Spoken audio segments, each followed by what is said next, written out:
wa ala alihi wa sahbihi ajmain. Yang kami hormati Bapak Ibu Dewan Guru semua yang hadir pada hari ini, yang kami hormati Ibu Nidia Rahmasari yang dalam hari ini akan mengadakan diseminasi budaya positif. Bismillahirrahmanirrahim. Alhamdulillahirrahmanirrahim. Puji syukur kehadirat Allah Subhanahu wa Ta'ala atas limpahan rahmat karunia diorang kita dapat berkumpul di tempat ini untuk melaksanakan acara pada hari ini, yaitu diseminasi budaya positif oleh Ibu Nidia Rahmasari. Lupa pula salawat dan salam kita haturkan kepada kita Nabi besar Muhammad Sallallahu Alaihi Wasallam. Semoga kita mendapat syafaat beliau di akhir zaman nanti. Amin. Amin. Baiklah, kami ucapkan terima kasih juga kepada Bapak Ibu yang berhadir pada hari ini. Terima kasih banyak atas support, motivasi dan inspirasi pada Ibu Nidia Rahmasari yang selama ini melaksanakan program guru penggerak di Kabupaten Hulu Sungai Selatan. Mewakili SMA Negeri 1 Pandangan, mudah-mudahan nanti kedepannya akan ada lagi guru-guru penggerak yang akan tampil dan menjadikan apresiasi bagi kita semua. Amin. Kita serahkan kepada Ibu Nidia Rahmasari untuk menyampaikan diseminasi budaya positif. Ya, terima kasih kepada Ibu Wakasek Kurikulum dalam hari ini mewakili Ibu Kepala Sekolah yang memang saat ini beliau ada kesibukan. Terima kasih Ibu Isna Hayati. Ya, Bapak Ibu sudah dibuka oleh Ibu Isna Hayati selaku Wakasek Kurikulum. Pertama-tama ulun mengucapkan terima kasih banyak. Luar biasa hari ini ulun sangat minta maaf yang mendalam mengganggu mungkin waktu kosong Bapak Ibu ini. Ulun mengambil di jam kosong mengajar Bapak Ibu. Terima kasih sudah berada di sini Bapak Ibu. Ya, pertemuan hari ini Bapak Ibu dalam rangka diseminasi budaya positif. Ini dalam rangka pemenuhan tugas ulun selaku calon guru penggerak angkatan 8 Kabupaten Hulu Sungai Selatan, di mana tugasnya kami selaku CGP diminta untuk berbagi wawasan yang sudah kami dapatkan dari para instruktur dan juga fasilitator serta pengajar praktek di kegiatan pendidikan guru penggerak. Baik Bapak Ibu, langsung saja diseminasi budaya positif. Untuk pertama ini ulun akan memulai dengan pertanyaan Bapak Ibu. Kita santai aja Bapak Ibu. Pertanyaannya begini Bapak Ibu, apakah Bapak Ibu setuju bila yang pertama, pemberian hukuman dapat mendisiplinkan murid? Setuju Bapak Ibu? Setuju. Setuju ya? Hukuman mendisiplinkan murid. Kemudian pertanyaan yang kedua, pemberian hadiah dapat meningkatkan prestasi murid. Setuju. Hadiah mungkin bisa penghargaan atau sekedar penguatan atau sekedar positif, bisa meningkatkan prestasi ya. Kemudian pertanyaan yang ketiga, guru harus mampu memberikan solusi untuk setiap murid yang bermasalah. Setuju. Hebat Bapak Ibu. Terus yang nomor 4, guru berperan sebagai teman bagi murid. Setuju. Luar biasa Bapak Ibu, setuju semua ya? Iya Bapak Ibu, ini sebenarnya tidak ada jawaban yang salah dan benar. Tapi saya mengharapkan setelah nanti uraian dari materi dan kita mungkin ada diskusi, di akhir nanti saya akan tampilkan lagi pertanyaan ini. Apakah nanti akan mengubah pandangan Bapak Ibu terkait topik kita ini, ataukah memang Bapak Ibu tetap berpendirian tentang yang ini? Iya. Hukuman, hadiah atau penghargaan, kemudian solusi, kemudian teman bagi murid. Ya lanjut Bapak Ibu. Ya, hari ini terkait dengan diseminasi pada materi itu adalah apa itu budaya positif. Budaya positif di sini dikatakan bahwa perwujudan dari nilai-nilai atau keyakinan universal yang diterapkan di sekolah. Kira-kira nilai-nilai yang seperti apa Bapak Ibu?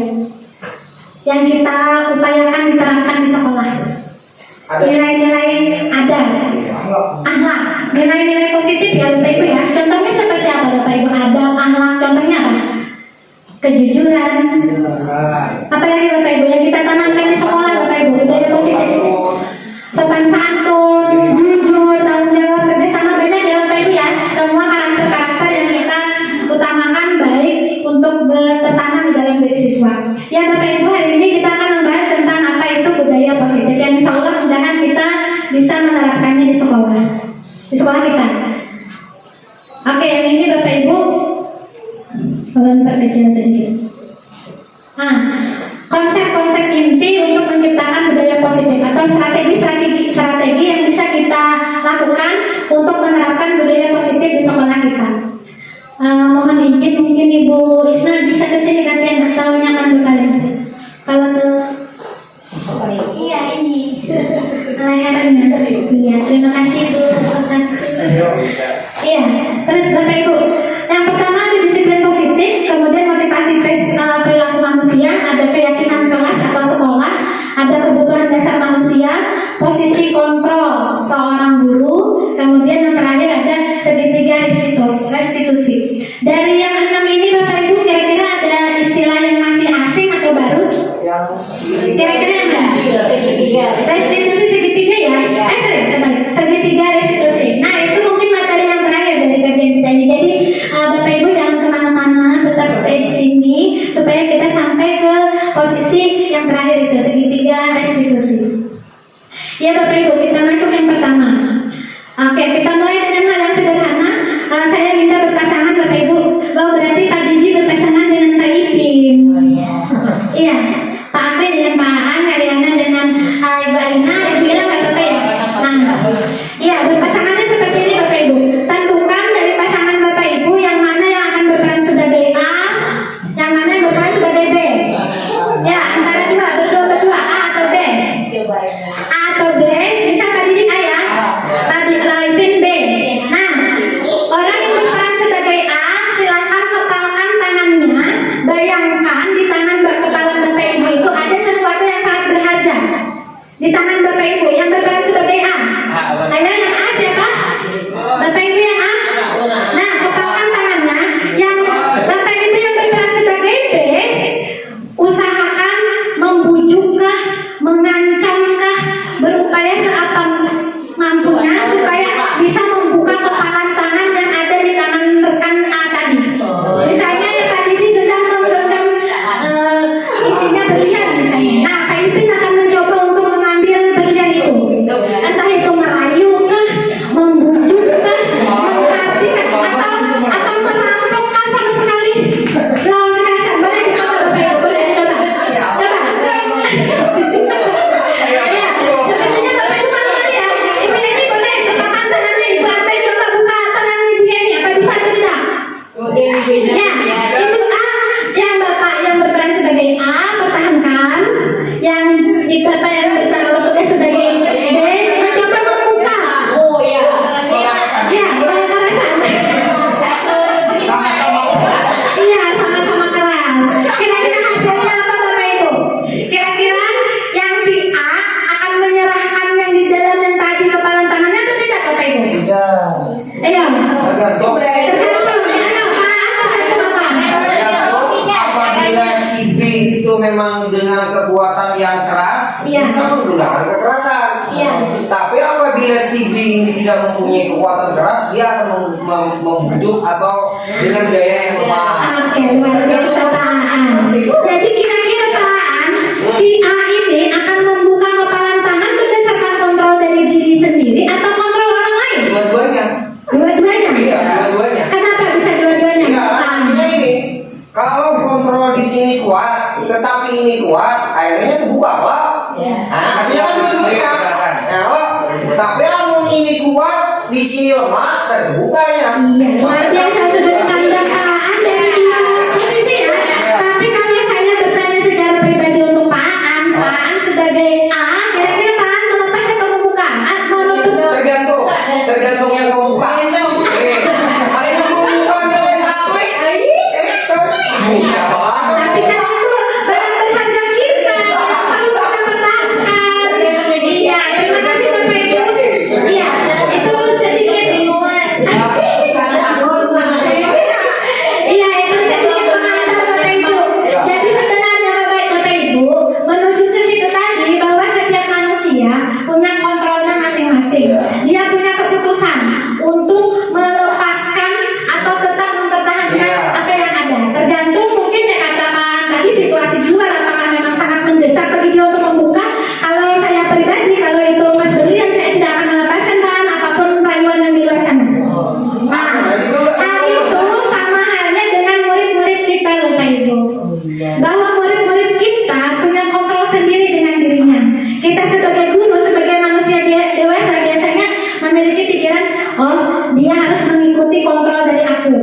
sebagai orang dewasa.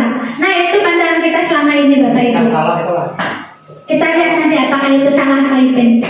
Ya, di sini ada perubahan paradigma teori kontrol disampaikan oleh William Glasser. Oke, terbaca ya Bapak Ibu. Di sini disampaikan ilusi guru mengontrol murid. Selama ini ada pendapat yang terus-terusan Bapak Ibu bahwa guru punya kontrol yang luar biasa terhadap murid. Itu yang coba kita rubah Bapak Ibu paradigmanya. Kakak Erna boleh ke sini Kakak Erna?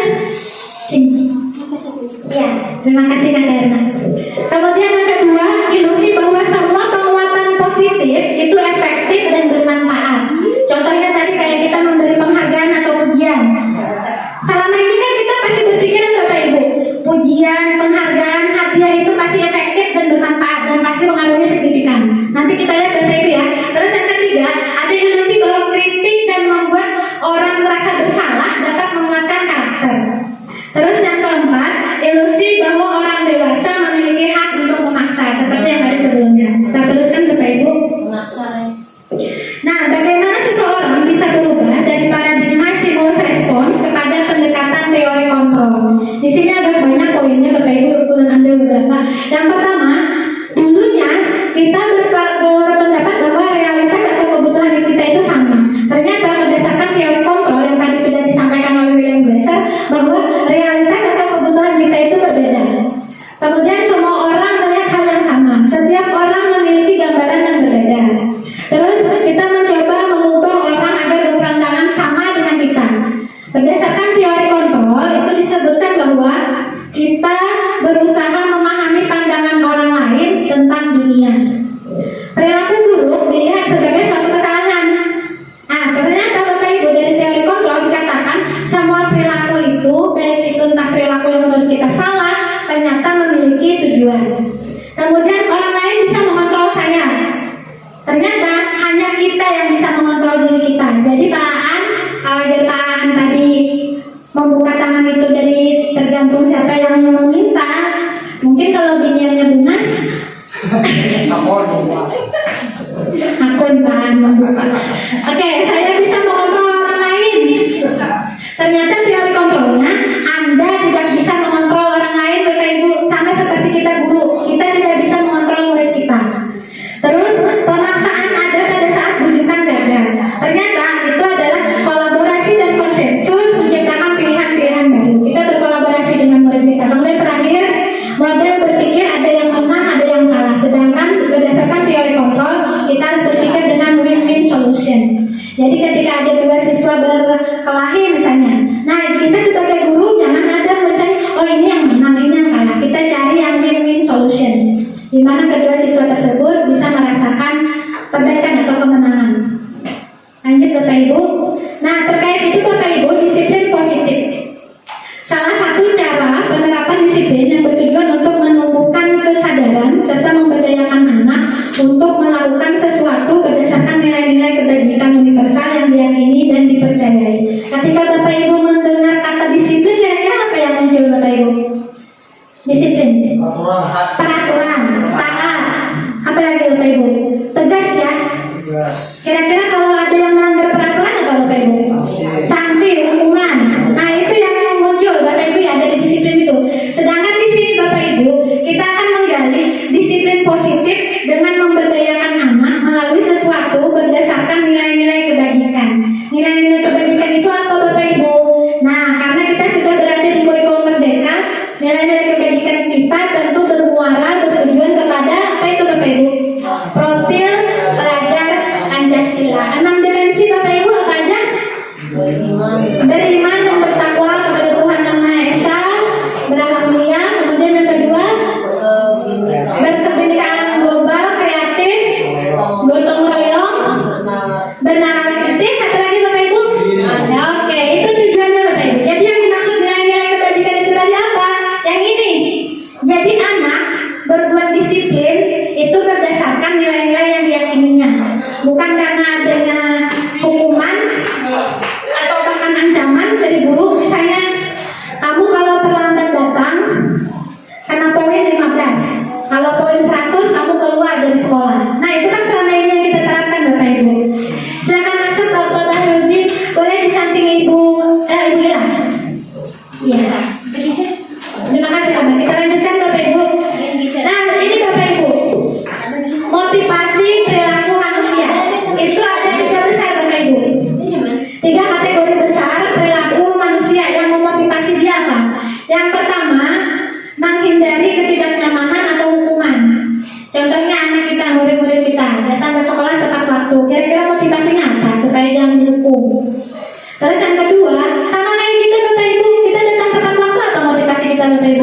Tanggung jawab, boleh potong.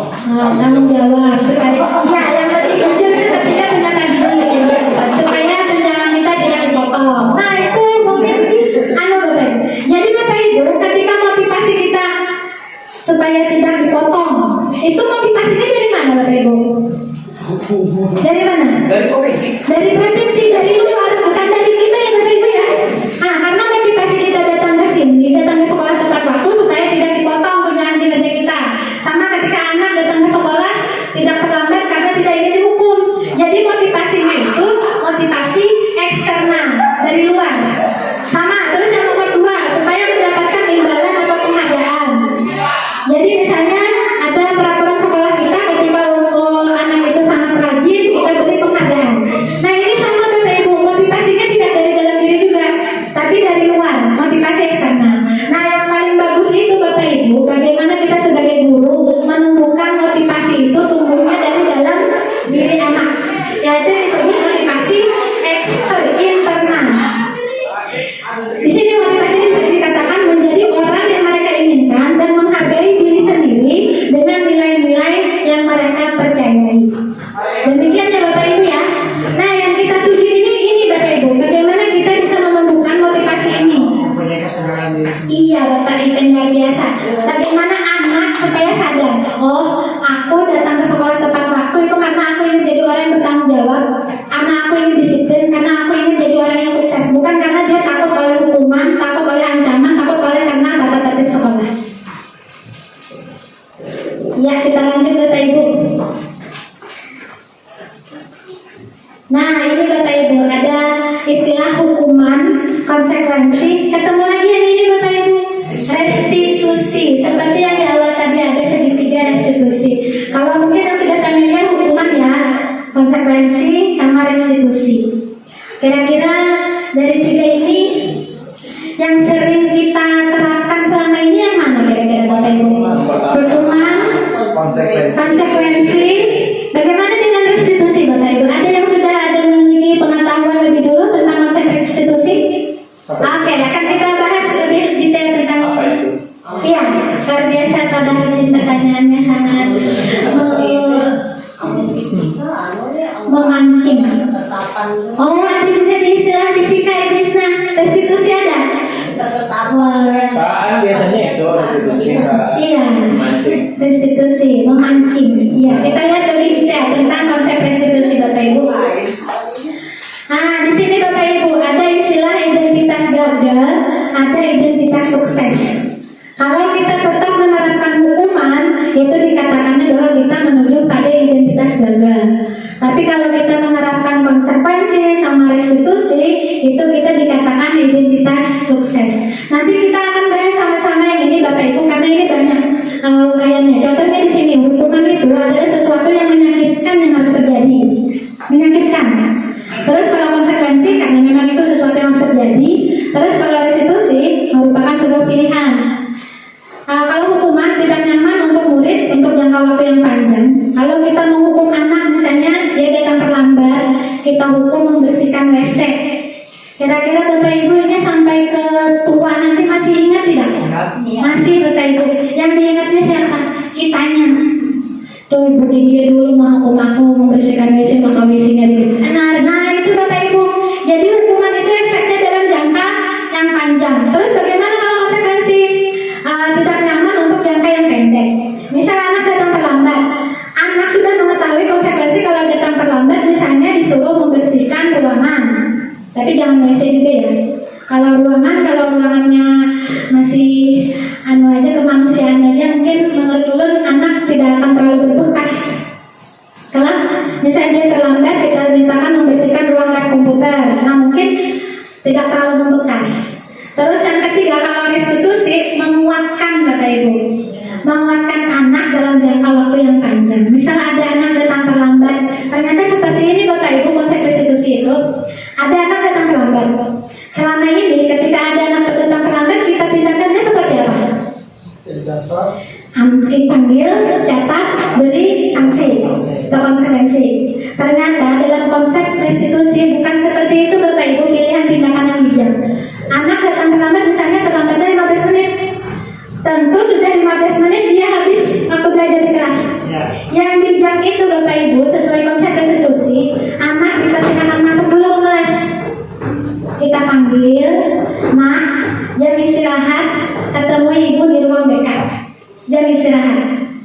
Jadi dia masuk dulu ke kelas.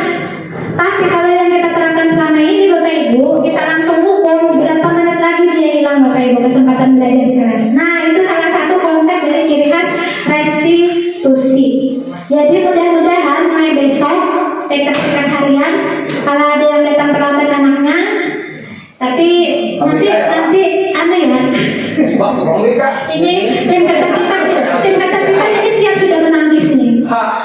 Iya, ulun kata menyarankan langsung ke BK juga, tapi kalau memang itu petugas tiket, ya mungkin petugas tiket. Cuma maksud ulun yang mempermasalahkan waktunya kan, waktunya. Kita memberi briefing ke anak itu supaya jangan terlambat lagi, jangan di saat dia datang terlambat, karena otomatis kan dia sudah tergesa-gesa datang ke sekolah, disambut dengan yang tindakan kita yang mungkin agak menakutkan bagi dia kan ditambah lagi. Nah ini konsep restitusi, tapi nanti mungkin kita akan rapat khusus dengan tim ketertiban bagaimana ini menyinkronkannya.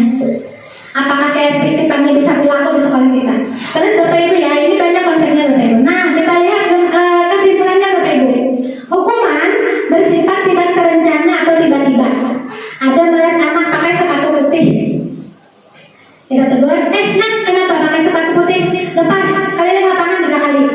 Nah itu hukuman bersifat tiba-tiba, mendadak, karena emosi kita mungkin. Nah terus kalau konsekuensi anak sudah tahu. Oh peraturan di sekolah kita kalau pakai sepatu putih, misalnya akan disuruh lepas atau disuruh apa?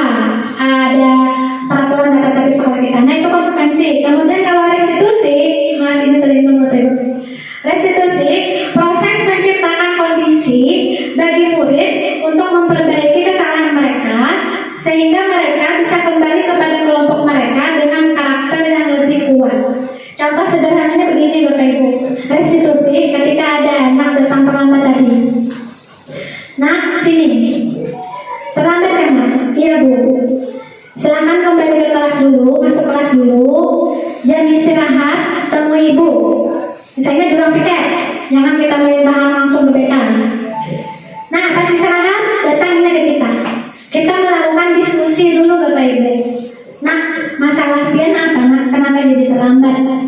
Nah, terus Bu, tadi ingat menyetel alarm. Ada yang menggerak di mana? Nah, kita beri pendekatan-pendekatan seperti itu. Nah, terus kira-kira solusi pian supaya ada datang terlambat lagi apa? Nah, jadi kita memancing anak seperti kata Pak Berudin tadi, memancing restitusi, memancing anak menemukan solusinya sendiri. Oh, siap Bu, ulun mulai besok akan berusaha memasang alarm, meminta tolong abah atau mama atau kakak atau kain ini supaya membangun ulun lebih pagi. Nah, mungkin itu. Ya Bapak Ibu ya, sampai sini ya. Mungkin ada yang akan kita bahas Bapak Ibu? Belum ya? Lanjut Bapak Ibu. Nah, ini ada situasi Bapak Ibu. Boleh ya dijawab ya? Konsekuensi atau hukuman? Mencatat 100 kali di dalam buku kalimat, saya tidak akan terlambat lagi karena terlambat ke sekolah. Itu hukuman atau konsekuensi Bapak Ibu? Hukuman. Yakin? Konsekuensi. Konsekuensi itu bukan hukuman karena ada peraturan kita. Nah, konsekuensi tidak. Begini Bapak Ibu, dengan adanya restitusi bukan berarti kita menghilangkan sanksi. Tetap ada konsekuensi yang harus dijalani anak, tapi itu berdasarkan kesepakatan anak dengan kita, bukan semata-mata kita menjalankan peraturan. Terus yang nomor 2, lari mengelilingi lapangan basket 2 kali karena terlambat hadir ke sekolah, hukuman. Terus yang ketiga, membersihkan coretan yang dibuatnya di meja tulis, konsekuensi karena sudah mencoret.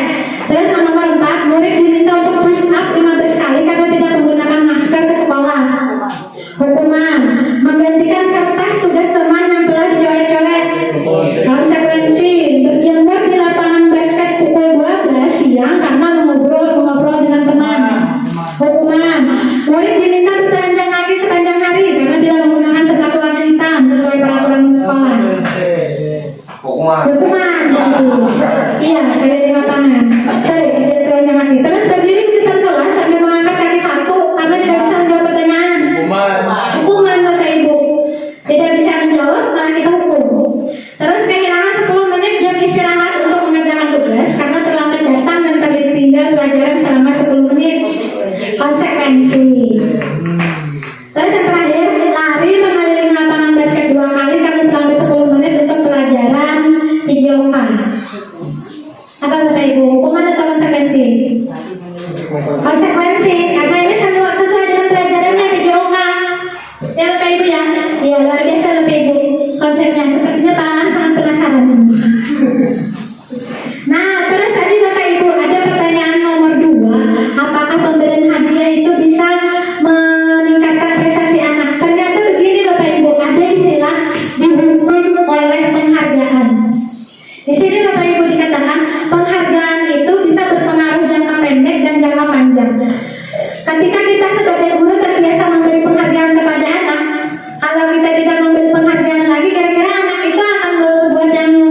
iya juga. tapi belum ditempel. Nanti boleh ya Pak tidak nyontek. Ya terus lagi Bapak Ibu masih separuh lagi. Mengapa ya ini ada pertanyaan? Mengapa kita memiliki peraturan tentang penggunaan? Mengapa kita memiliki peraturan tentang penggunaan masker dan mencuci tangan setiap saat? Kenapa Bapak Ibu kita harus pakai masker dan cuci tangan? Kira-kira nilai-nilai apa yang kita yakini? Kebersihan, apalagi tadi kesehatan Pak Ipin. Iya, karena ada nilai-nilai kesehatan yang harus kita tanamkan di diri, jadi kita pakai masker. Contohnya seperti Pak Aan hari ini. Nah, bukan karena disuruh Bapak Ibu. Jadi anak-anak kita, nah cuci tangan setiap saat itu kan karena disuruh. Tidak ada kesadaran dalam diri. Jadi Bapak Ibu dengan konsep keyakinan kelas itu mudah-mudahan anak kita bisa sadar. Tidak merasa hanya dengan terbebani oleh peraturan. Nah ini bedanya. Keyakinan kelas dibuat berdasarkan kesepakatan bersama antara guru dan siswa berdasarkan pada nilai-nilai kebajikan yang bersifat universal. Contohnya seperti tadi memakai masker, nilai-nilainya kan kesehatan. Demi kesehatan aku pakai masker, bukan karena aku disuruh atau karena apa. Terus kalau peraturan kelas biasanya dibuat oleh guru dan bersifat satu arah. Nah ini Bapak Ibu prosedur pembuatan keyakinan kelasnya ini sudah mempraktekkan di kelas. Mempersilahkan warga sekolah atau murid untuk mencurahkan ide tentang peraturan yang akan disepakati. Yang kedua, mencatat semua masukan atau ide atau pendapat. Yang ketiga, ganti kalimat negatif menjadi positif. Yang keempat, misalnya kalimat negatif itu ada pendapat dari anak, jangan berbicara kasar. Nah, kita ganti dengan kalimat positifnya apa Bapak Ibu? Berbicara sopan dan santun. Nah, itu maksudnya Bapak Ibu. Terus yang keempat, tinjau kembali curahan pendapat yang terkumpul dan susun menjadi keyakinan kelas. Kemudian tinjau ulang keyakinan kelas yang sudah tersusun. Kemudian meninjau dan menyetujui dan menandatangani keyakinan kelas bersama. Nah, nanti di situ ada tanda tangan bersama Bapak Ibu satu kelas, wali kelasnya dengan muridnya. Terus yang ketujuh terakhir, keyakinan kelas ditempel di dinding kelas. Jadi Bapak Ibu, ketika Bapak Ibu nanti datang ke sekolah manapun, kalau mau melihat di sekolah itu ada guru penggerak atau sekolah penggerak, ciri khasnya salah satunya ini Bapak Ibu di kelas. Kalau yang bukan sekolah penggerak atau bukan tidak ada guru penggeraknya, di kelasnya tidak ada istilah keyakinan kelas. Karena keyakinan kelas ini ulun dapatnya di pendidikan guru penggerak. Sebelumnya belum ada. Ya mudah-mudahan wali kelas Bapak Ibu nanti ya, nanti ulun share contohnya. Nah sebelum ke situ, ini ada ulun bukakan dulu contohnya. Bagaimana tahapan-tahapan membuat keyakinan kelas yang sudah ulun terapkan di kelas sebelum kemarin. Keyakinan kelas. Di sini pertama ulun membuka dengan definisi dulu, memberi pengantar tentang konsep keyakinan kelas kepada anak. Terus mengapa perlu membuat keyakinan kelas? Nah di sini katakan keyakinan kelas lebih menggerakkan seseorang daripada sekedar mengikuti serangkaian peraturan-peraturan. Misalnya menjaga kebersihan kelas. Selama ini mungkin ada di kelas itu yang bahkan kalau ada yang membuang sampah sembarangan didenda 5.000.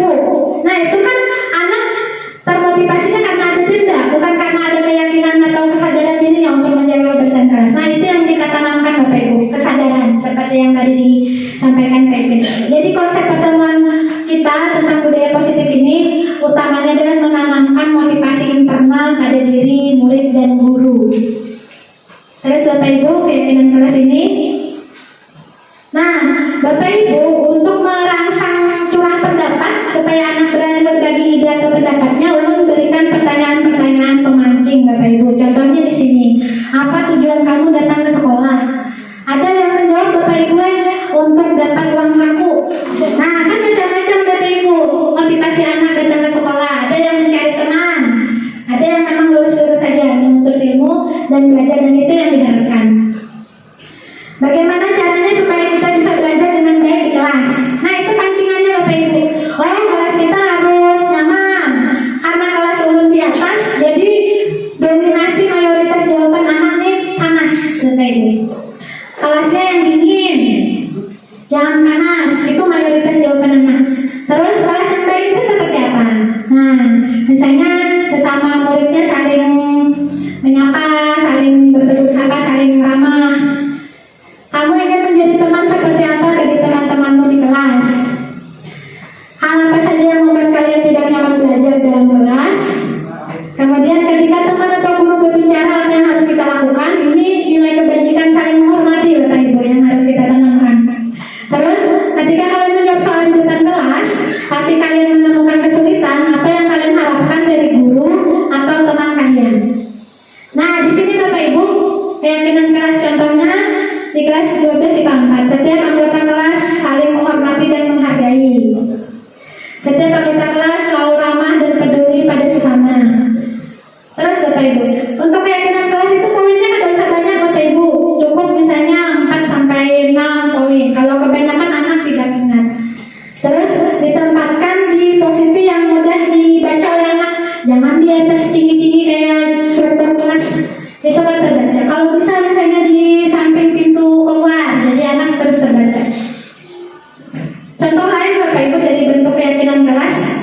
ini contohnya. Nah, ini Bapak Ibu banyak variasinya contohnya. Jadi tidak hanya yang seperti ini contohnya.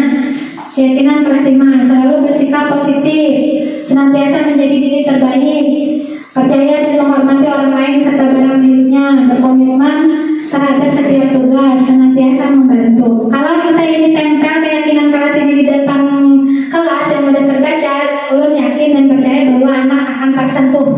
Setiap kali baca, oh, hendaknya anak berkata kasar terbaca, saling harus menghormati, menghargai, jadinya mungkin bisa tersentuh hatinya. Ya, terus lagi Bapak Ibu. Nah, ini sampai ke sini Bapak Ibu. Terkait penerapan budaya positif, selama ini Bapak Ibu, posisi kontrol kita dalam menerapkan disiplin di sekolah itu di sini dikategorikan ada 5 Bapak Ibu. Penghukum, pembuat rasa bersalah, teman, pemantau, manajer. Nah, udah minta bantuan Pak Didi, minta berikan satu-satu Pak Didi. Boleh Bapak Ibu tuliskan sendiri di kertas yang diberikan Pak Didi. Tidak untuk dikumpul, tidak untuk dibacakan Bapak Ibu. Nah, dari 5 posisi kontrol yang ada ini, selama ini Bapak Ibu sudah menerapkan posisi kontrol yang mana Bapak Ibu? Tulis, tidak usah di. Boleh 2 lah. Boleh, 2, 3 boleh. Atau 5-nya silakan PP. Boleh, tapi yang paling selama ini posisi kontrol kita dalam menerapkan disiplin anak itu sebagai apa? Penghukum, pembuat rasa bersalah, teman, pemantau, atau manajer. Selama ini yang sudah kita terapkan. Tulis dan simpan jawaban Bapak Ibu masing-masing. Tidak usah disampaikan. Ya, disimpan aja. Tapi ditulis ya, ditulis. Yang mana? Terserah Bapak Ibu. Ini tidak ada jawaban yang salah dan benar. Sudah begini kok. Yang sudah berani kok. Ya, yang sudah kita terapkan selama ini. Yang jujur. Ya, benar yang jujur Pak Ibu. Jujur saya. Iya, yang jujur. Yang jujur. Ya, silakan bagian. Yang sudah diterapkan selama ini sebagai pemankah, sebagai penghukumkah, pemantau atau manajer. Boleh disimpan jawabannya, tidak untuk ditayangkan Bapak Ibu. Silakan masuk.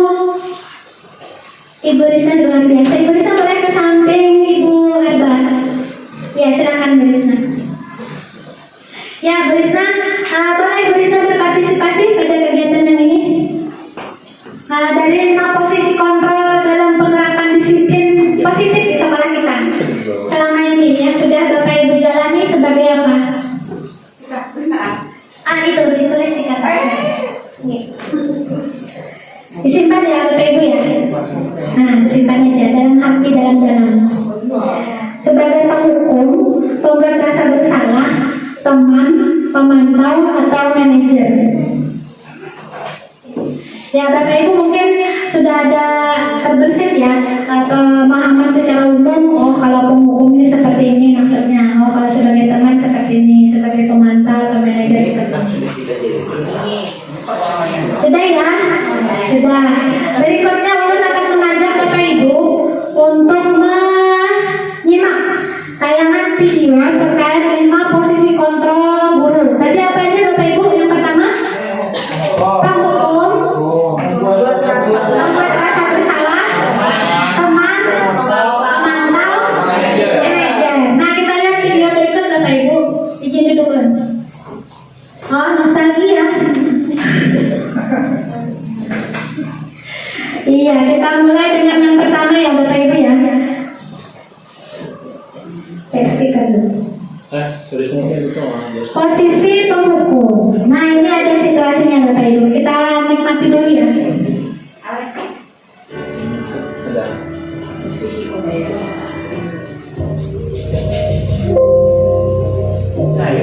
Ini gurunya. Nah, boleh nih.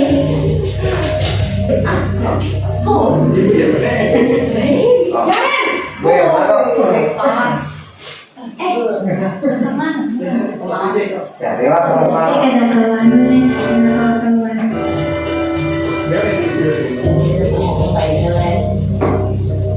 Nah, ini Ibu Inong ini piket hari ini. Oh ya.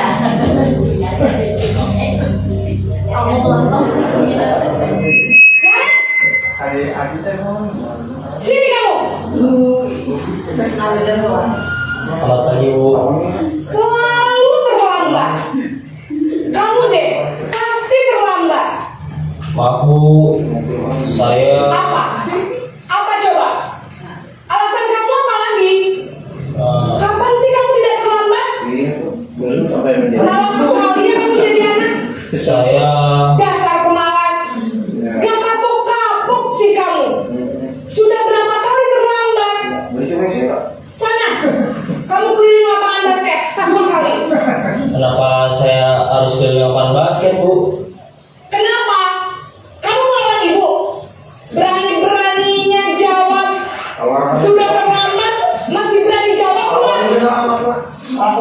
Sekarang, keliling lapangan basket 5 kali sekalian. Biar kapok. Cepat. Pergi sana ke lapangan basket. Nah, itu posisi pemukul Bapak Ibu. Sebelum kita bahas satu persatu, ulun izin lanjut dulu ke posisi yang kedua tadi apa? Pembuat rasa bersalah ya? Nah, ini. Nah, Luar biasa kita hari ini. membuat bersalah. Aku tuh rasa bersalah. Tunggu lagi Bapak Ibu. Kenapa rasa bersalahnya? Pengen nyatu kan kayak salah makanya di bisbel. Ternyata malah gini. Ya, luar biasa pengalaman beliau. Iya. Mana pernah gue ngomong? Ketahuan. Ini kan pembunuhan.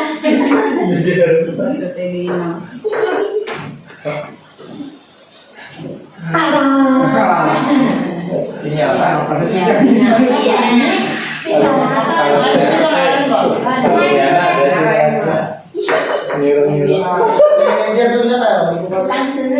Itu yang paling anu. Nah, posisi teman dulu ya, yang manajer yang bersalahan. Diberi kilo nih. Beri ginian. Jalan dong. Tadi punya. Selamat pagi Bu. Wah, sudah jam berapa ini nak? Ya sayang. Iya Bu, habis ibu saya lupa bangunkan saya Bu. Kamu malah menyalahkan ibu kamu. Kamu bukan anak yang lagi ngapain Iya Bu, saya memang terlambat bangun tadi. Jadi biarpun saya lari kencang, tetap gak kejar Bu. Ya sudah sana. Nanti lain kali larinya lebih kenceng lagi ya. Biar gak terlambat lagi. Bikin seneng ibu. Demi ibu. Bisa kan? Bisa Bu. Ya sudah sana masuk kelas. Beresin urusan absen kamu. Kamu ini ada saja. Ini kerana itu siapa? Nah, ini ada pembangunan. Nah, pembunuhan. Ada pembangunan. Iya, dia betul-betul. Terus yang selanjutnya Bapak Ibu ada berapa? Lupa jadi pemantau dan monitor. Mudahan mau ini.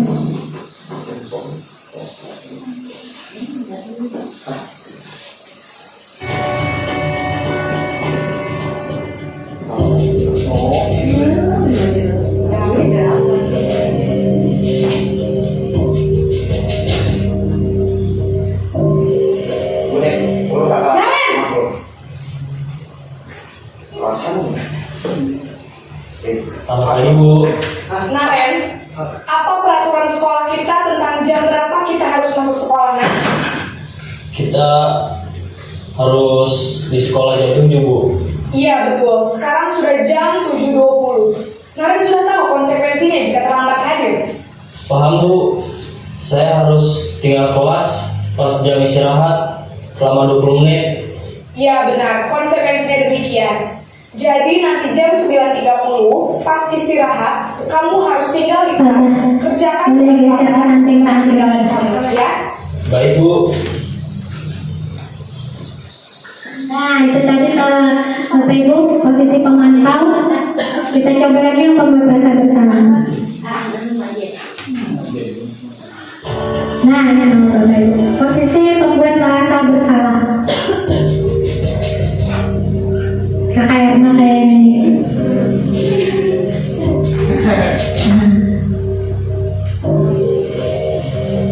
Naren,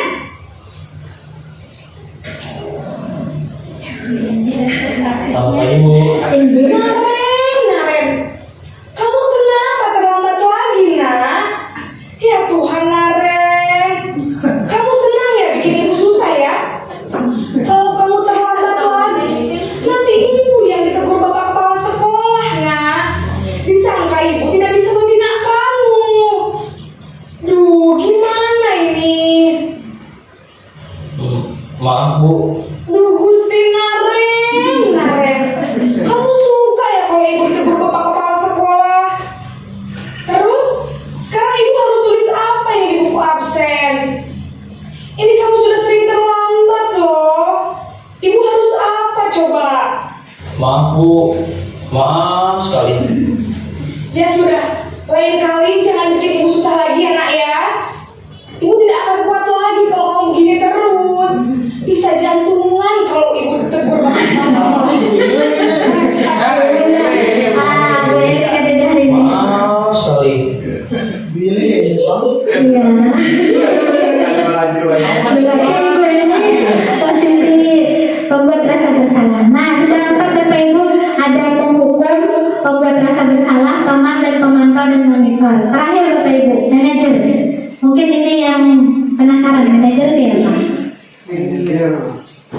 Manajer.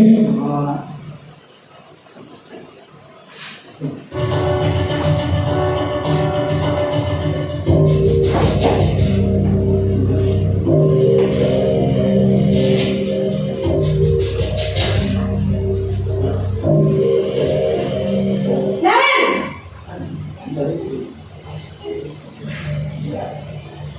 Selamat pagi Bu.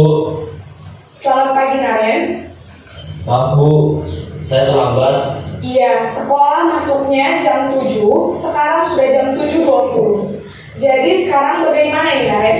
Maaf Bu, saya lupa setel alarm saya semalam. Baiklah, menurut kamu, keyakinan sekolah yang mana yang perlu kamu tingkatkan? Menghargai diri sendiri dan orang lain mungkin ya Bu. Setuju. Jadi, apakah Naren meyakini prinsip saling menghormati tersebut? Iya Bu, saya meyakininya. Apakah Naren bersedia memperbaiki masalah keterlambatan ini? Bersedia Bu. Bagaimana kamu akan perbaiki masalah keterlambatan ini? Saya akan coba untuk tidak lupa menyetel alarm saya Bu. Baik, kalau Naren lupa menyetel alarm di rumah, ada orang yang kira-kira bisa bantu mengingatkan tidak? Ada Bu, kakak saya, Kak Emma. Ada lagi selain Kak Emma? Selain Kak Emma, ada ibu saya. Baik, jadi yang mengingatkan Naren adalah Kak Emma dan ibu kamu ya. Kira-kira akan mulai set alarm kapan nih Naren? Setelah pulang sekolah, akan segera saya lakukan. Baik, jadi Naren akan setel alarm untuk bangun besok pagi dan akan diingatkan oleh kakak dan ibunda Naren ya. Ada lagi yang mungkin perlu dilakukan Naren agar tidak terlambat bangun lagi? Tidak ada Bu. Baik Naren, terima kasih untuk kerjasama kamu. Sekarang kamu perlu kembali ke kelas untuk belajar. Baik Bu, terima kasih. Tes manajer ya. Sudah ada yang pernah memerankan seperti itu Bapak Ibu? Sudah ya? Iya Bapak Ibu, sebenarnya restitusi itu sudah mungkin sudah jarang. Iya, sudah ada yang mempraktekkan Bapak Ibu, tapi istilahnya baru kita kenal hari ini, mungkin restitusi sebagai fungsi manajer. Bapak Ibu, dari kelima posisi kontrol ini mana tadi? Ada penghukum, pembuat rasa bersalah, teman, pemantau, manajer. Kira-kira yang paling ideal yang mana Bapak Ibu? Yang paling ideal kira-kira menurut Pak Ipin yang mana? Boleh berbagi Pak Ipin?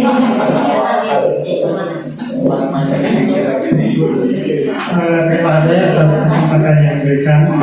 Dilihat dari untuk guru yang ada 5 ini, yaitu penghukum, pembuat rasa bersalah, teman, pemantau, dan manajer.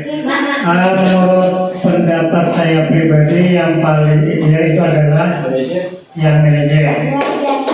Karena manajer itu kan tadi dilihat di videonya itu adalah untuk menimbulkan kesadaran anak terhadap kesalahan yang dia lakukan. Ya, luar biasa. Jadi dengan adanya kesadaran itu nanti akan menimbulkan keyakinan bagi anak itu sendiri untuk mau melakukannya. Luar biasa baik. Kira-kira ada yang beda pendapat mungkin Ibu Risma? Atau setuju dengan Pak Ibin? Setuju dengan Pak Ibin. Iya. Karena mungkin ada yang cabang sedikit. Oh boleh, Ibu Risma maju ke sini. Ini supaya dekat dengan mikrofonnya. Ya. Iya. Silakan Ibu Risma duduk di sini. Berdiri Ibu Risma. Iya, luar biasa. Terima kasih Risma. Ya, karena di posisi yang kelima itu juga kita dapat melihat tadi solusi dari kesalahan yang disampaikan siswa itu, yang dilakukan siswa, dia sendiri yang mencari solusinya seperti apa. Jadi kita tidak harus memberikan paksaan untuk melakukan apa yang jadi konsekuensi yang harus dilakukan atas kesalahannya. Ya, siap. Luar biasa Ibu Risma, terima kasih, tepuk tangan Bapak Ibu. Ya Bu Risma di sini saja Bu Risma supaya dengan iya. Iya, Pak Ipe dan Bu Risma sudah berbagi posisi ideal yang sebaiknya. Ya, memang seperti itu Bapak Ibu. Dari pendidikan guru penggerak yang kemarin kami dapatkan itu, memang kita sebagai guru ditujukan ke sini Bapak Ibu. Posisi yang kelima, manajer. Nah, boleh dibuka tadi jawaban Bapak Ibu? Yang mana? Apakah sudah sesuai dengan yang memang seidealnya? Tadi yang sudah ditulis Bapak Ibu.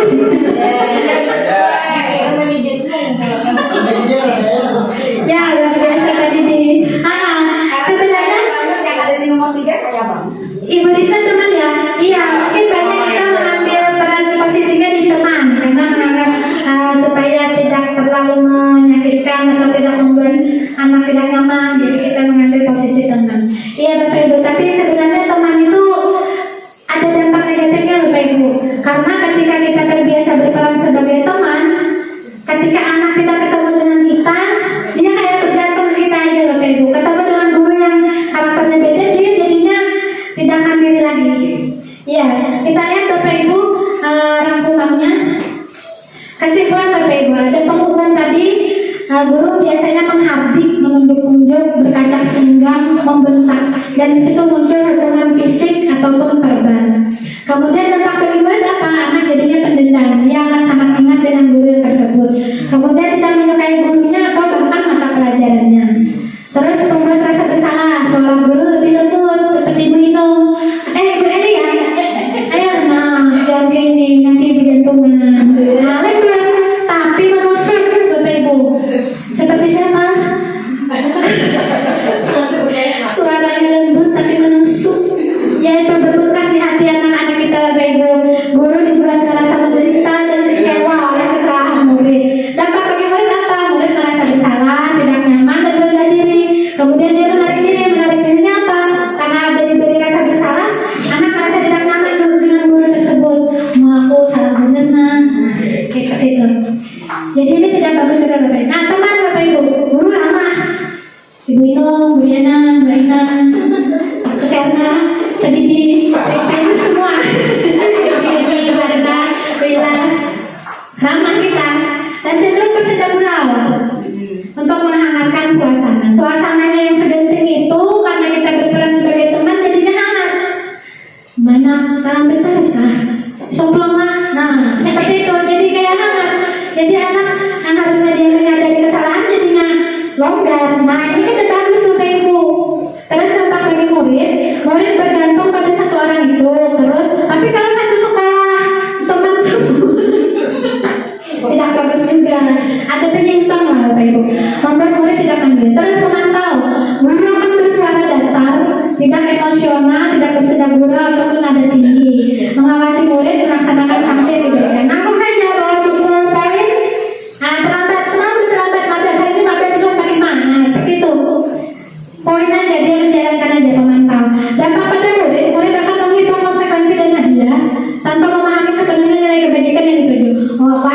hari terlambat masih kawal 3 hari. Nah, seperti itu. Murid tidak sepenuhnya mandiri. Terakhir sebagai manajer. Nah, suara guru netral, tidak usah terlalu bernada tinggi, tidak emosional, tidak juga terlalu lama Bapak Ibu. Yang datar, track, tidak juga bernada tinggi. Guru akan tulis mengajukan pertanyaan-pertanyaan bermakna seperti yang tadi di video terakhir, lebih banyak ke Bapak Ibu diskusi. Kita memancing anak bagaimana dia sadar dengan kesalahan dan kemudian dia mencari solusinya sendiri. Dampaknya apa Bapak Ibu? Anak jadi mandiri, percaya diri, dan mampu memecahkan masalahnya sendiri. Mudah ini bisa kita terapkan di sekolah kita ya Bapak Ibu ya. Masih ada 2, sorry. Nah ini yang terakhir, segitiga restitusi. Yang tadi konsep di akhir yang membuat mungkin masih hal baru. Ini terkait dengan posisi kita sebagai manajer Bapak Ibu.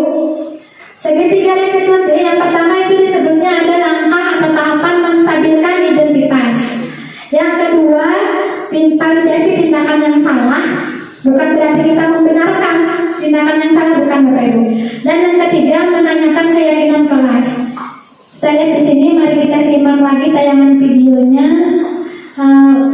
Belum menyiapkan videonya Bapak Ibu. Kita skip dulu ya, langsung ke sini.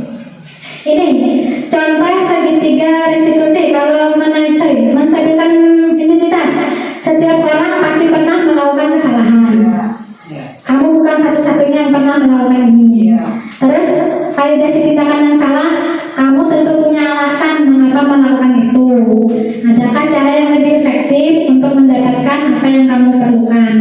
Terus menanyakan keyakinan kelas apa yang telah kita sepakati. Contohnya kayak terlambat tadi berarti keyakinan kelasnya itu tanggung jawab, disiplin, dan juga saling menghargai. Terus kamu ingin menjadi orang yang seperti apa? Nah ini ulun tampilkan sekilas Bapak Ibu skenario praktek segitiga restitusi. Ini kasusnya anak mau bolos tidur di musola. Nah ini dimulai dengan pertanyaan-pertanyaan Bapak Ibu.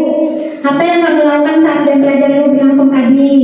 Apakah menurut kamu perbuatan itu baik? Nah jadi konsepnya sama Bapak Ibu, menyadarkan anak dan membangun solusi bersama anak. Tapi solusinya itu harus dari anak itu. Jadi dia tahu konsekuensinya. Terus terakhir, saya akan berusaha keras tidak mengulangi kesalahan lagi Bu. Jika saya tidak melakukannya lagi, saya siap menerima konsekuensinya. Sedikit lagi Bapak Ibu. Nah, ini 2 slide terakhir. Kebutuhan dasar manusia. Jadi Bapak Ibu, teorinya setiap kita manusia ini akan memenuhi kebutuhan dasar yang 5 ini. Yang pertama bertahan hidup. Contohnya apa Bapak Ibu? Sandang, pangan, papan. Kemudian yang kedua kasih sayang dan rasa diterima, love and belonging. Habis itu penguasaan, kesenangan, dan kebebasan. Saya lihat contoh Bapak Ibu. Ada anak berbicara seperti ini. Ibu guru bilang saya tidak boleh bersenandung sewaktu mengerjakan tugas. Katanya kelas harus tenang, tidak ada suara, kan nggak seru jadinya. Itu kira-kira kebutuhan apa yang akan dipenuhinya, yang ingin dipenuhinya? Kebutuhan kesenangan ya Bapak Ibu ya. Nih, rasa senangnya tidak diperolehinya. Jadi Bapak Ibu, motivasi seseorang melakukan suatu aksi atau perilaku itu pasti didasari dengan kebutuhan dasar apa yang ingin dipenuhinya. Jadi ketika kita mengajar, ada anak yang nyanyi-nyanyi, langsung kita sariki. Padahal dia berusaha memenuhi kebutuhan akan rasa senang.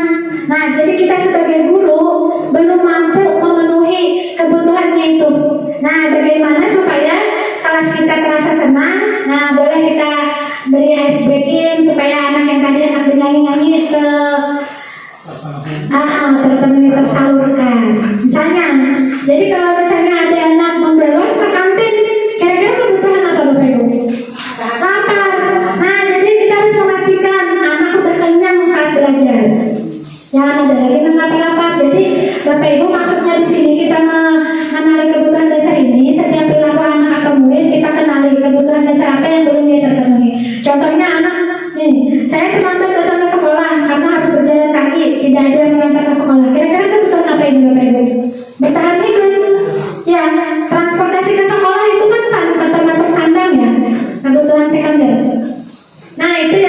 kenal oh ini anak kada kurang mampu. Nah jadi kita bisa setelah kita mengenali kebutuhan dasar anak, nah kita bisa mengambil sikap dan akan menjadi apa tadi Bapak Ibu manajer ya dengan menerapkan segitiga restitusi. Nah terakhir Bapak Ibu, dunia berkualitas. Apa yang dimaksud dunia berkualitas di sini adalah tempat khusus dalam pikiran kita, tempat kita menyimpan gambaran representasi dari semua yang kita inginkan, yang bisa berisi orang-orang, hal-hal, dan apa saja yang terbaik dalam hidup kita dan membuat kita merasa bahagia. Murid juga mempunyai gambaran dunia berkualitas. Kita sebagai guru Bapak Ibu tentu ingin mereka memasukkan hal-hal yang bermakna dan nilai kebajikan yang hakiki ke dalam dunia berkualitas. Bila guru dapat membangun interaksi yang memberdayakan dan memerdekakan murid, maka murid akan meletakkan dirinya sendiri sebagai individu yang positif dalam dunia berkualitas karena mereka menghargai nilai-nilai kebajikan. Jadi ini tujuan akhirnya bahwa guru dan murid sama-sama mempunyai dunia yang berkualitas. Maksudnya dunia berkualitas selepas anak keluar dari sekolah kita, anak mempunyai kenangan yang mengesankan berada di sini dan insya Allah bisa mengantarkan mereka menjadi generasi yang terbaik, sukses dunia dan akhirat. Tadang. Thank you. Ya, sebelum mulai akhirnya Bapak Ibu mungkin ada satu atau dua pertanyaan yang mungkin bisa kita bahas. Ya, Pak Didi, luar biasa Pak Didi. Kita berbagi ya, akan berarti lebih tahu. Sepertinya mau itu. Terima kasih. Ya, luar biasa Pak Didi. Sangat bermanfaat apa yang disampaikan oleh Ibu Lydia. Yang menjadi pertanyaan,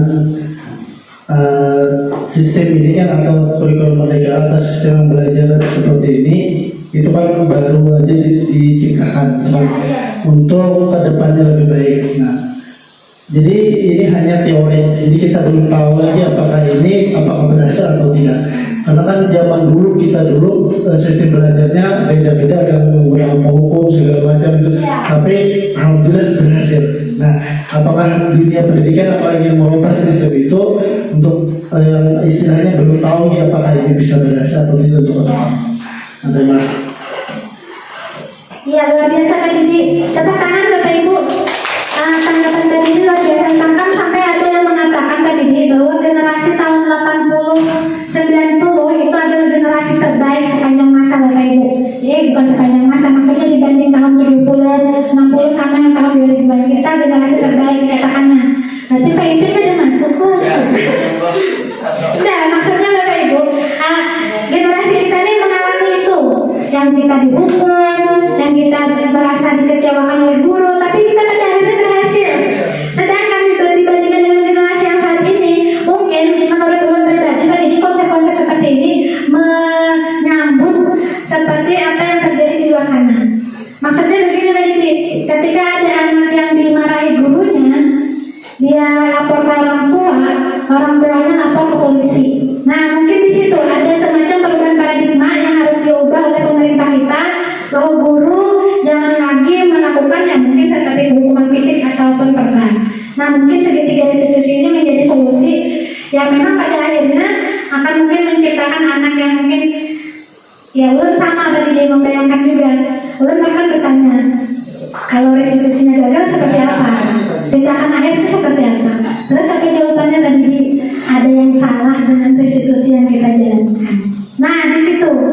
Jadi mungkin ini kita bersama-sama belajar dulu, kita perlahan-lahan menciptakan budaya positif di sekolah. Kita lihat pasti ada evaluasinya tadi dengan konsep segitiga restitusi ini. Apakah anak contohnya di kelas ulun itu ada yang memang terlambat terus si Ibnu itu memang selama ini sudah luar biasa konsekuensi yang kita jalankan, dia membersihkan ruangan laboratorium, membersihkan ruangan mana, tapi tetap saja dia terlambat.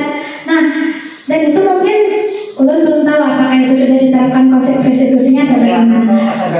Iya, kesadarannya belum timbul. Tapi dengan berdasarkan optimisme, kita menyadarkan kesadaran pada diri anak, mudah-mudahan anak bisa berbuat lebih baik tanpa kita harus memberikan hukuman-hukuman yang mungkin dianggap melanggar hukum. Iya, mungkin ada lagi Bapak Ibu? Cukup ya? Luar biasa Bapak Ibu, terima kasih dari saya pribadi. Maaf menyita waktu Bapak Ibu. Mudah-mudahan apa yang kita bahas hari ini bisa bermanfaat dan bisa kita terapkan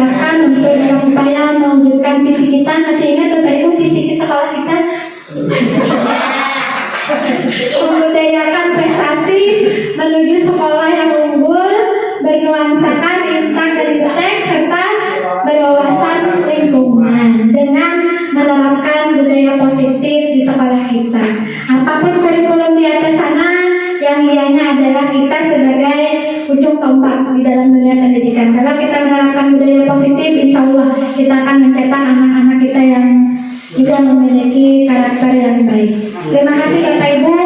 Salah hilaf mohon maaf. Segala kesempurnaan hanya milik Allah dan kesalahan dan kehilafan dari mulut. Saya akhiri dengan ucapan Assalamualaikum warahmatullahi wabarakatuh. Ya.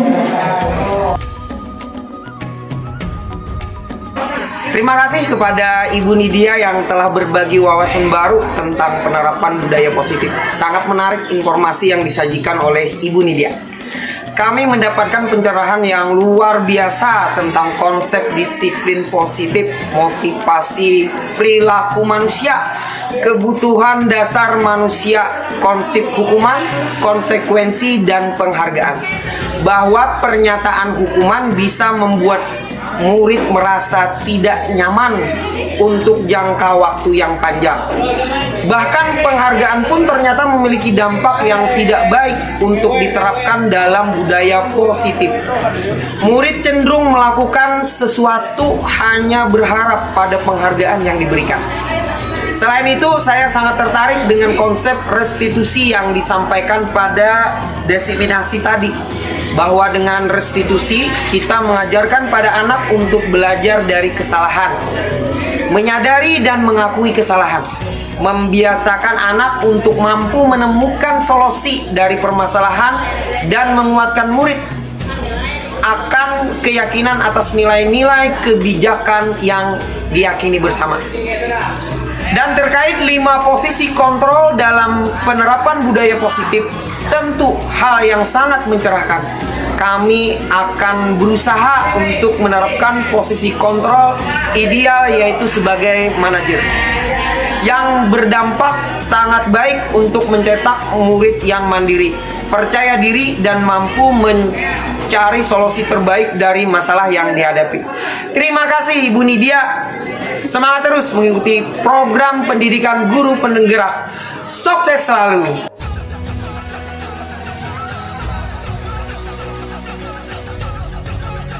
Ya, anak-anak Ibu, pada pertemuan pertama ini menyambut tahun ajaran baru. Tahun berapa anak-anak Ibu? 2024. Anak-anak Ibu sudah duduk kelas berapa sekarang? Tahun ketiga di SMA ya? Harapkan anak-anak Ibu semakin meningkatkan semangat dan motivasinya untuk belajar. Apalagi sudah di kelas 12, sudah di akhir-akhir masa SMA. Masa-masa SMA itu masa-masa apa, Nak? Belajar. Sama-sama menuntut ilmu.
kelas.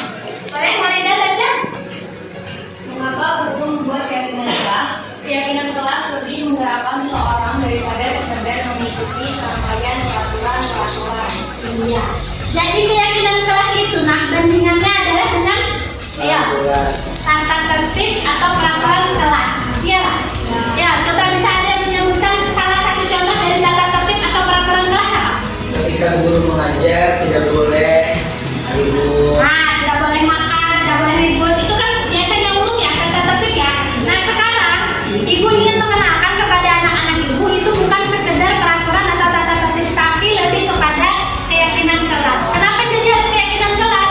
Karena ini keyakinan kelas lebih menggerakkan seseorang. Karena motivasinya dari budaya.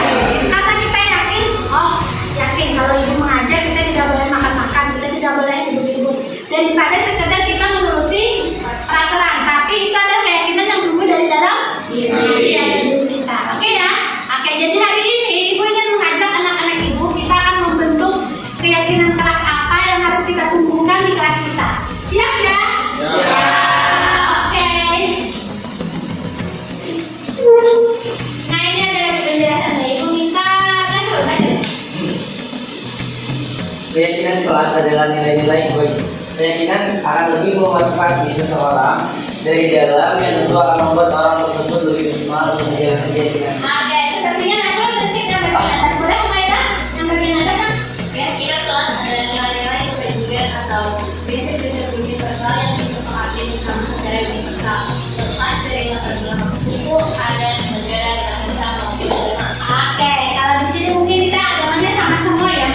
Nah, jadi nilai-nilai kebaikan itu atau nilai-nilai kebaikan tidak memandang perbedaan.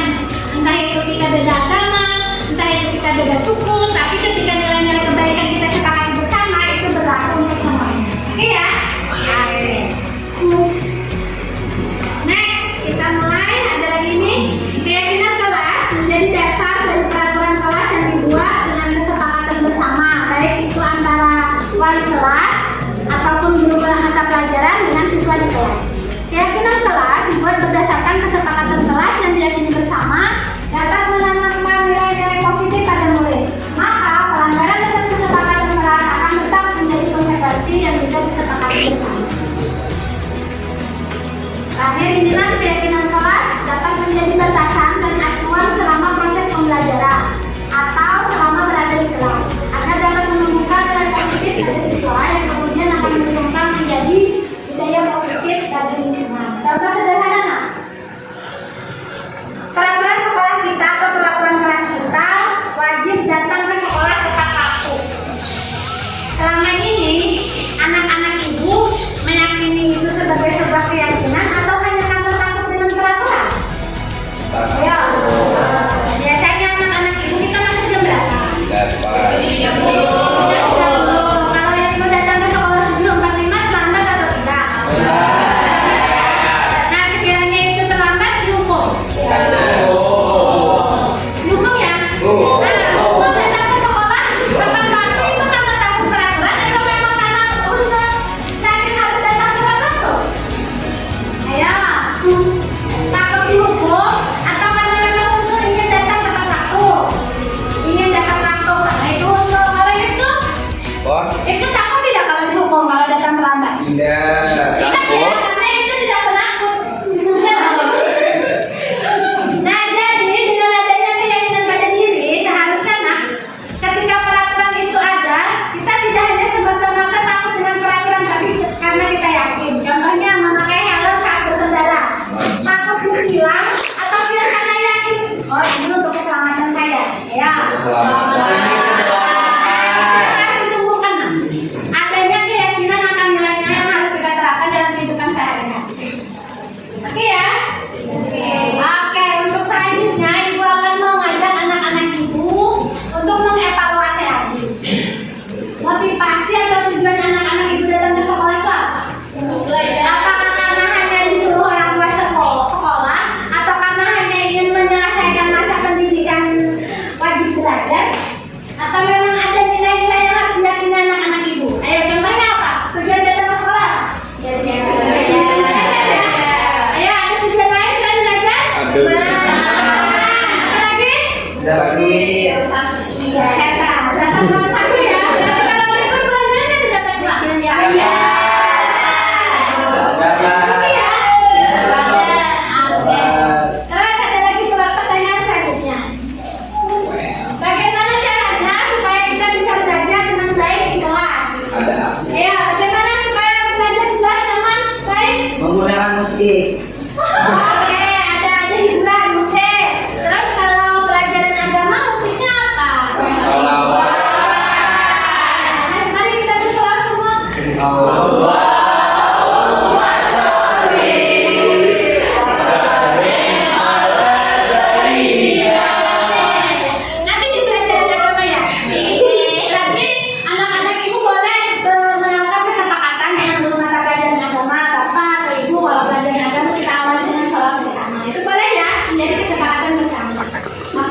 Ya, sudah bisa melakukannya ya? Sudah. Silakan. Pertanyaan yang tadi sudah Ibu berikan. Apa tujuan kamu datang ke sekolah? Ini ada Nasro belajar. Malam review makanan sekolah. Boleh. Terbiasa ya. Menuntut ilmu luar biasa. Belajar, menuntut ilmu, kemudian ada cara belajar. Sini menuntut ilmu, ada rinjan. Ini belajar, menuntut ilmu. Iya. Menuntut ilmu. Kemudian ada apa itu? Dan kemudian Yasin belajar. Gusto, Lina, menuntut ilmu. Ada lagi Nasro, supaya saya semua. Papa datang ke sekolah tujuannya berkawan. Sama Nadia juga, kita berteman, juga berteman dan belajar. Sama dia berteman, belajar Roni, menuntut ilmu. Oke, ada Malinda bersosialisasi dan belajar. Maira mengikuti pembelajaran dan berteman. Sepertinya jawaban anak-anak ibu hampir sama semua ya. Kemudian persoalan yang kedua, bagaimana caranya supaya kita bisa belajar dengan baik dan tenang? Kelas, nyaman. Ada Nasro, seperti yang tadi disampaikan Nasro, menggunakan musik. Terus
Bolehnya Pak. Bolehnya Pak. Ya, terus jangan lupa harus berinteraksi. Minimal berinteraksi dengan baik. Ya, kalau dia siapa ini? Oke, ya udah. Terus kalian apa yang kalian harapkan dari guru atau teman kalian jika kalian tidak bisa menjawab soal dengan di depan kelas? Bantu dari Ajuna. Terus ada sama.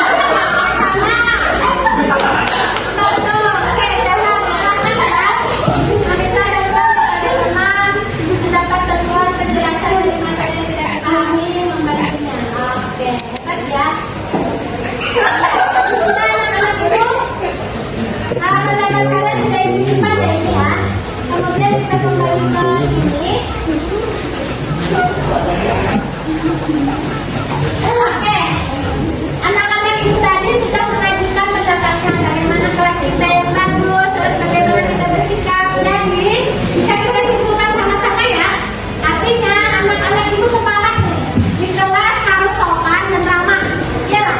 Ya. Kalau di kelas kita ada anak yang sombong bagaimana? Keluarkan. Saling menghormati. Terus kalau ada punya teman barang yang berharga, misalnya dia lupa menentukan, kita ingatkan, terus kita amankan. Oke ya. Baik anak-anak ibu, kita simpulkan dari kita kelas yang harus kita tanamkan dan kita terapkan di kelas kita. Oke ya. Oke ya. Yang pertama ini kelas, keyakinan kelas 11 IPA 4. Nah ini. Setiap anggota kelas saling menghormati dan menghargai. Setuju ya? Setuju. Terus setiap anggota kelas selalu ramah dan peduli pada sesama. Setuju. Setiap anggota kelas selalu disiplin dan giat belajar. Setuju. Setiap anggota kelas bertanggung jawab menjaga kebersihan, keamanan dan kenyamanan kelas serta kerapian penampilan. Boleh. Oke, terus yang terakhir, setiap anggota kelas perlu senang dan bahagia berada di kelas. Ya kan? Ya. Yang ketika anak-anak ibu kan setiap hari sekolah ini bagaikan dengan kedua bagi kita. Mana yang lebih lama kita di rumah atau di sekolah? Sekolah. Tapi kalau di sekolah itu tidak nyaman kan tidak enak. Iya. Nah, mereka mana yang lebih enak di rumah atau di sekolah? Sama ya? Ya, sama. Mau masuk toilet di rumah tuh dingin. Terima kasih ya. Oke, anak-anak ibu ya. Ibu mengharapkan anak-anak ibu tumbuh kesadarannya dari dalam diri untuk meyakini bahwa nilai-nilai kebaikan itu harus kita tanamkan di hati, kemudian kita sebarkan di kehidupan kita. Jadi kita dimanapun berada, di rumah, di sekolah, nilai-nilai kebaikan itu harus kita jujur. Setuju ya anak-anak ibu ya? Oke, next meeting. Yang ini nanti ibu cetak. Nanti ibu minta tanda tangan anak-anak ibu, juga tanda tangan. Jadi kesepakatan kelas yang harus kita jalankan bersama. Setuju ya? Terus anak-anak ibu, hari ini kita sudah bersama-sama membentuk keyakinan kelas kita dan insya Allah akan kita implementasikan dalam kehidupan sehari-hari. Oke ya, tepuk tangan untuk menutup.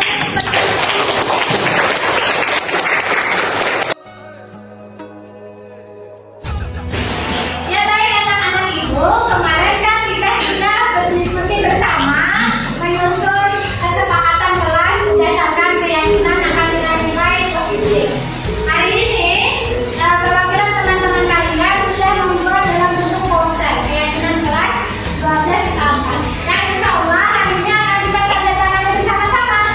Tapi tidak hanya ditandatangani anak-anak ibu, nantinya ibu mengharapkan komitmen anak-anak ibu untuk menerapkan dari keyakinan kelas kita. Siap ya? Siap. Ibu minta Zahra silakan untuk membaca keyakinan kelas kita. Keyakinan kelas 12 IPA 4. 1. Setiap anggota kelas saling menghormati dan menghargai. 2.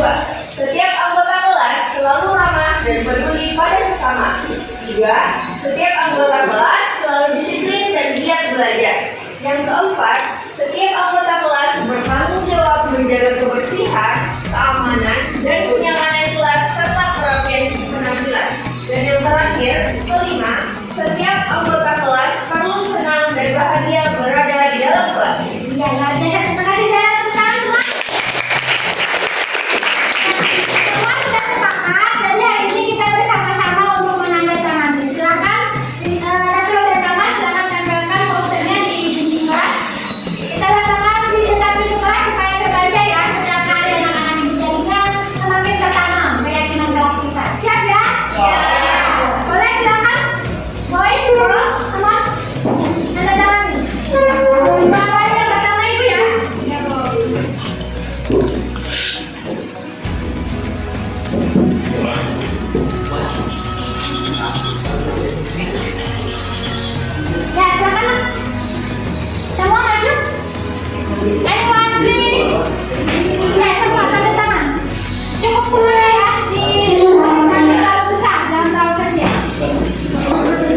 Saya tanda tangannya.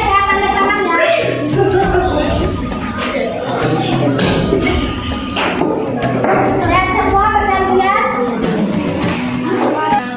Matamu saatnya meraih mimpimu, arahkan pandangan ke depan, Tuhan kan menuntunmu.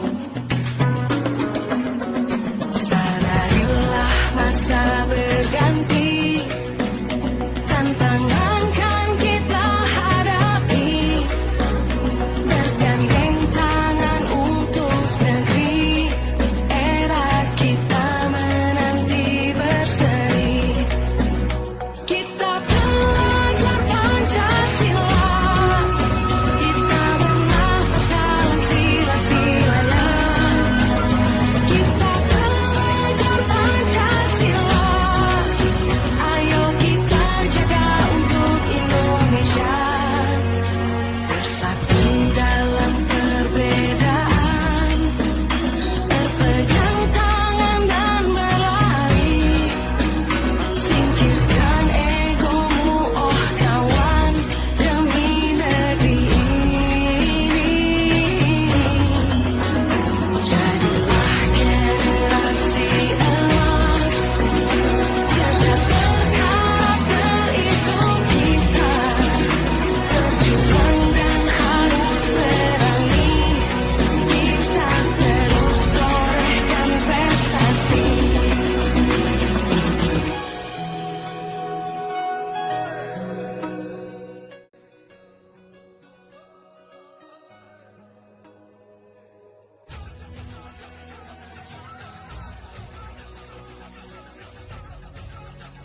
Murid kelas 12 IPA 4 dengan wali kelas Ibu Nidia Rahmasari, kami sangat senang dan bersemangat telah diajak oleh Ibu Nidia untuk membuat keyakinan kelas. Dengan bercurah pendapat, membuat keyakinan kelas semakin menguatkan keyakinan kami untuk menerapkan nilai-nilai positif dalam diri kami. Kami akan terus menyadari pentingnya nilai-nilai positif tersebut dalam keyakinan kelas untuk kami jalankan bersama-sama agar tercipta kelas yang nyaman, aman, dan damai, sehingga kami merasa senang dan bahagia terus berada di kelas dan di sekolah. Terima kasih Bu Lydia.